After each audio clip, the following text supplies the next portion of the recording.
अस्सलाम वालेकुम बुजुर्गों, दोस्तों और साथी नाज़रीन, इस हफ्ते के फ़िक्र नज़र प्रोग्राम में आपका इस्तकबाल है। हमारा इस्लाम कहता है कि जो शख्स जुल्म व ज़्यादती के तौर पर क़त्ल व खून करेगा तो हम उसको जहन्नुम में दाखिल करेंगे। ये सूरह निसा की एक आयत, 30वीं आयत है। बल्कि एक और चीज़ ये है कि तुम जुल्म व सितम करने से बचो, इसलिए कि जुल्म व सितम की सज़ा दूसरी सज़ाओं के मुकाबले में जल्द मिल जाती है। ये तिबरानी औसत 5664 की ये है। और एक बात यह है कि पहलवान वो नहीं है जो सामने वाले को पछाड़ दे, बल्कि पहलवान हकीकत में वो है जो गुस्से के वक्त अपने नफ्स पर काबू रखे। ये बुखारी की 6114वीं वो है। मैंने इसलिए कहा क्योंकि ये गोदी मीडिया में जो इस्लाम की तशहीर होती है उससे बिल्कुल अलग है। ये हकीकत इस्लाम है। आजकल जो इस्लाम की तशहीर हो रही है, जो किधर से बदनाम करने की जो कोशिश हो रही है, मगर हमारा इस्लाम ये कहता है, हमको हमारे नबी सल्लल्लाहु अलैहि वसल्लम और असल इस्लाम ही काफ़ी है हमारे को, जो 1400 साल से ज़िंदा है इंशाअल्लाह ताला और आइंदा भी बाकी रहने वाला है। धर्म संसद के नाम पे जो मजाक, भोंडा मजाक हिंदुस्तान के साथ हो रहा है, मैं ये नहीं कह रहा हूँ कि मुसलमानों के साथ हो रहा है। यकीनन आप धर्म संसद के नाम पे एक इज्तिमा बुलाते हैं और उसमें ये कहते हैं कि मुसलमानों के क़त्ल व गारतगिरी कर दो, या मुसलमानों को खुलेआम आप मार देने की बात करते हैं, नस्ल कशी करने की बात करते हैं, धमकियाँ देने की बात कर रहे हैं। ख़ास तौर पे मुसलमानों और क्रिश्चियनों को डराने की एक ये नाकाम कोशिश है जो हिंदुस्तान के लिए अफसोसनाक है। और इसके साथ साथ दिल्ली में बैठे हुए दो लोग जो संता बनता की सरकार है वो खामोश हैं। मैं 7 साल पहले की हुकूमत को याद दिला दूं कि 7 साल पहले भी जब वज़ीर आज़म डॉक्टर मनमोहन सिंह थे तो उन पर हर वक्त ये इल्ज़ाम लगा रहता था कि वो रिमोट कंट्रोल के प्राइम मिनिस्टर हैं जिनके मुंह में ज़बान नहीं होती। लेकिन आज जिस तरीक़े की खामोशी हुकूमत की तरफ से बताई जा रही है, ये भी एक रिमोट कंट्रोल है या ये क्या है कि किसी के समझ में आने की बात नहीं है। खामोशी नीम रजामंदी कहा जाता है, तो ऐसा लग रहा है कि हुक्मरान भी जो जिस तरीक़े से फ़िल वक़्त खामोश बैठे हैं, ये बताने की कोशिश हो रही है कि हम मुसलमानों को डरा सकते इस किस्म की अहमक़ाना बातें करते हुए। लेकिन पूरी दुनिया में अगर देखेंगे तो हिंदुस्तान को टॉलरेंट मुल्क कहा जाता है। हिंदुस्तान को ये भी कहा जाता है कि एक ऐसा मुल्क है जहाँ पे गुलदस्ते की में जिस तरह फूल रहते हैं वैसा हिंदू, मुस्लिम, सिख, ईसाई के अलावा बहुत सारे लोग रहते हैं। बहुत सारे मज़हब को मानने वाले, बहुत सारी ज़बानें बोलने वाले ये लोग रहते हैं। लेकिन आप जिस ढंग पे लेके जा रहे हैं, अब तक मुस्लिम अपीज़मेंट की बात आ रही थी, अब ऐसा लग रहा कि ये हिंदू अपीज़मेंट की कोशिश हो रही है। इसलिए कि ना 15 लाख आए, ना विकास आया, ना तरक्की हो रही, कुछ नहीं। अब सबसे आसान चीज़ हिंदुस्तान में बिक सकती है तो वो है मज़हब। यही देख के शायद इसीलिए धर्म संसद के इजलास में लोगों के हाथ में हथियार देकर हलफ दिलाया गया कि मुसलमानों को खुलेआम मार देना चाहिए। हलफ दिलाना अलग बात है, हाथ में पकड़ के हथियार चलाना अलग बात है। अगर हर कोई हथियार हाथ में लेके हलफ लेता है तो इसका ये मतलब नहीं कि वो हथियार भी चला सकता है। खैर, बात धर्म संसद की है, मुसलमानों की नहीं है।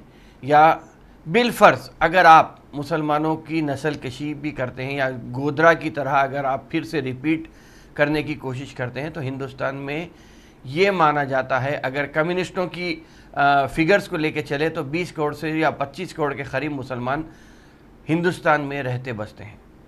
अगर सरकारी एदाद व शुमार के हिसाब से जाएंगे तो 17-18 करोड़ के करीब हिंदुस्तान में मुसलमान हैं। अगर आप नस्ल कशी की बात कर रहे हैं तो अगर आप 10 करोड़ को मार कर अगर अरेबियन सी में डाल देते हैं और 10 करोड़ को डाल के बे ऑफ बंगाल में भी डाल देते हैं, तो ये बात मैं यकीन से कह सकता हूँ कि पानी दोनों इधर का अरेबियन सी का और बे ऑफ बंगाल का इतना ऊपर आ जाएगा कि ख़ुद हिंदुस्तान भी इसमें डूब जाएगा। खैर, ये बात ऐसे हैं कि अहमक लोगों के साथ बहस नहीं करना चाहिए, इसलिए कि लोग इस किस्म की बेहुदा हरकतें करके कहीं ना कहीं मुसलमानों की पूरी तवानाई को अपने तरफ खींचने की कोशिश कर रहे हैं। पकड़े तो गए हैं साहब मौसूफ, इतने ज़्यादा जहर घोले थे, लेकिन हमको ये चाहिए कि हम हमारे रास्ते पे सही इस्तिकामत के साथ अगर चलते रहें तो अहमकों से और अहमकाना बातों से हमारे को कोई फ़र्क पड़ने वाला नहीं है।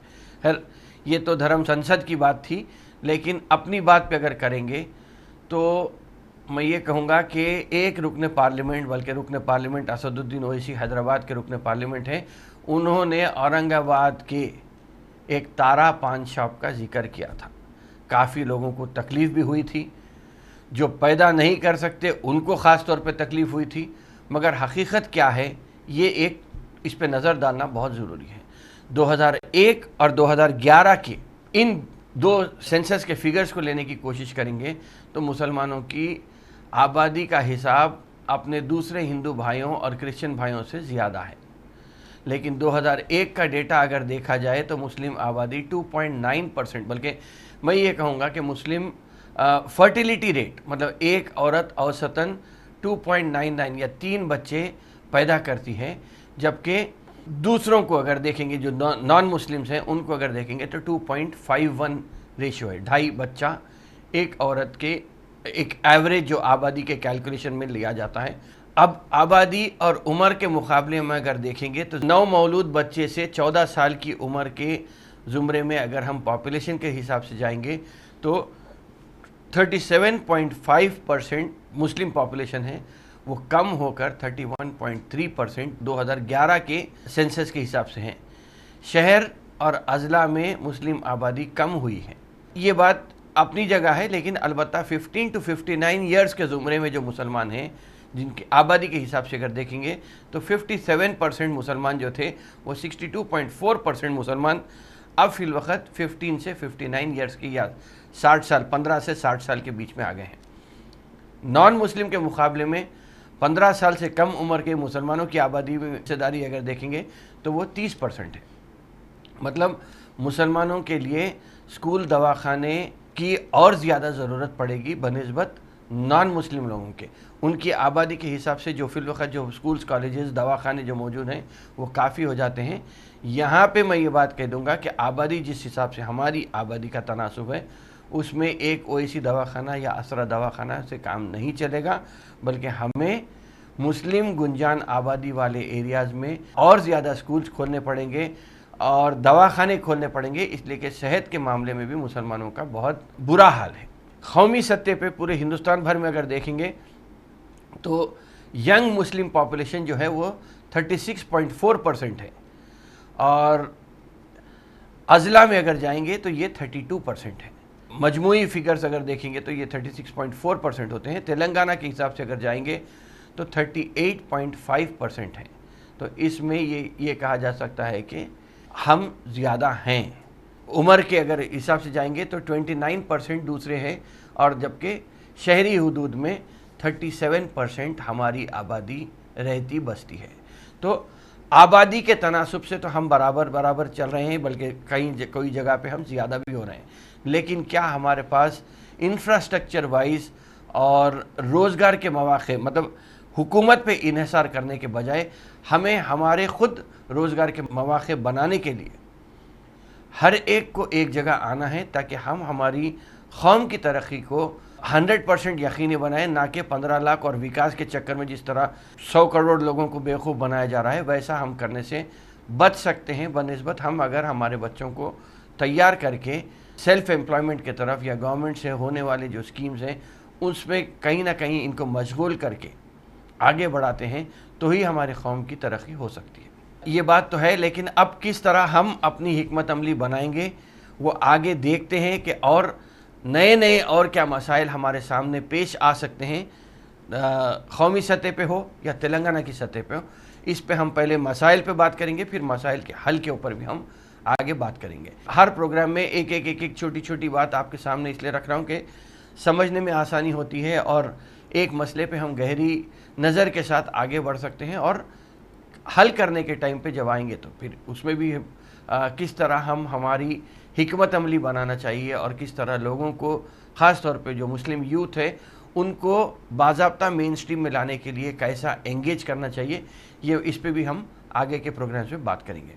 اس ہفتے میں اپنے پروگرام کو یہیں ختم کرتا ہوں، تاکہ آپ اس پہ غور و فکر کیجئے۔ آئندہ ہفتے نئے موضوعات کے ساتھ پھر اپنی بات بھی رہے گی، جس میں مسلمانوں کے جو مسائل ہیں اور مسلمانوں کے حل کے بارے میں بھی ہم اس میں بات کریں گے۔ بہرحال اس ہفتے میں اپنے پروگرام کو یہیں ختم کرتا ہوں. انشاءاللہ تعالی آئندہ ہفتے پھر ملاقات ہوگی، پھر بات ہوگی. شکریہ. خدا حافظ.